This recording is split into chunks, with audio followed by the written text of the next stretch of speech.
ওয়ার্ল্ডের number 1 brand আন্ডারওয়্যারের নাম হচ্ছে কেলভিন ক্লেইন। যে ব্র্যান্ডের একটি আন্ডারওয়্যার কিনতে গেলে আপনাকে গুনতে হবে ইউএস এর $50, যা বাংলাদেশি টাকায় 5,000 টাকার উপরে। তবে আন্ডারওয়্যারটি ব্র্যান্ডের দিক দিয়ে সবার উপরে থাকলেও পড়তে হয় কিন্তু প্যান্টের নিচেই। আবার ওয়ার্ল্ডের নাম্বার 1 শুজ ব্র্যান্ডের নাম হচ্ছে নাইকি। যে ব্র্যান্ডের সব থেকে দামি জুতাটির দাম হলো $20 মিলিয়ন, যা বাংলাদেশি টাকায় 20 কোটি টাকার উপরে। এক জোড়া শুজের দাম 20 কোটি টাকার উপরে হলেও পড়তে হয় কিন্তু পায়েই। ঠিক তেমনি টিকটকাররা যতই ব্র্যান্ড হোক না কেন, তাদের ভিডিও ক্লাস 5 এর পোলা পান্ডাই দেখে, তাই এত ভাব নিয়ে লাভ নাই। আমি কাউকে ডেডিকেট করে এই ভিডিওটি বানাইনি, তারপরেও কিছু পোলাপান এসে আমার কমেন্ট বক্সে গালাগালি করবে। আসলে তারা এখনো ক্লাস 5 পাস করেনি, ঠিক তারাই যখন ক্লাস 5 পাস করে 6-7 এ উঠবে, তারাই আবার এই ভিডিওর কথা মনে করে মনে মনে ভাববে আমাকে গালি দিয়ে তারা ভুল করেছিল।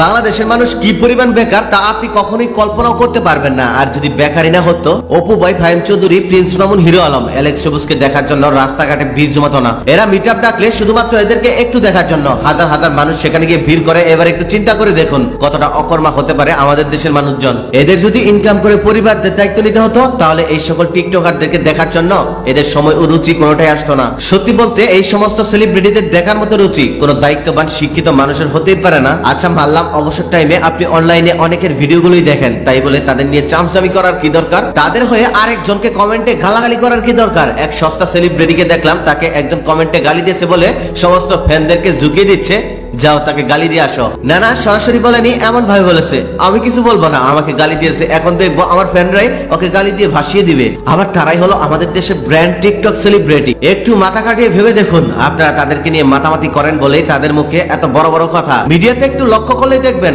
অস্ট্রেলিয়া, নিউজিল্যান্ডের ক্রিকেট তারকারা অবলীলায় ঘুরে বেড়াচ্ছে সাধারণ মানুষের মতোই। তবে তাদেরকে দেখার জন্য কেউ উপরে পড়ে না, রাস্তাঘাটে ভিড় জমায় না, কারণ ওইসব দেশগুলোতে আমাদের দেশের মতো এত বেকার মানুষ তো আর নেই। যারা টিকটক করে, ফেসবুকে ভিডিও করে ইনকাম করে সংসার চালাচ্ছে, আমি তাদেরকে সম্মান করি। তারা যে যাই করুক না কেন, দিন শেষে কিন্তু টাকা ইনকাম করছে, সংসার চালাচ্ছে, নিজের স্বপ্নগুলো পূরণ করছে। এই যুগে একটা আইফোন আর বাইকের স্বপ্ন সবাই থাকে, তারা কিন্তু নিজের টাকায় এগুলো করে নিচ্ছে।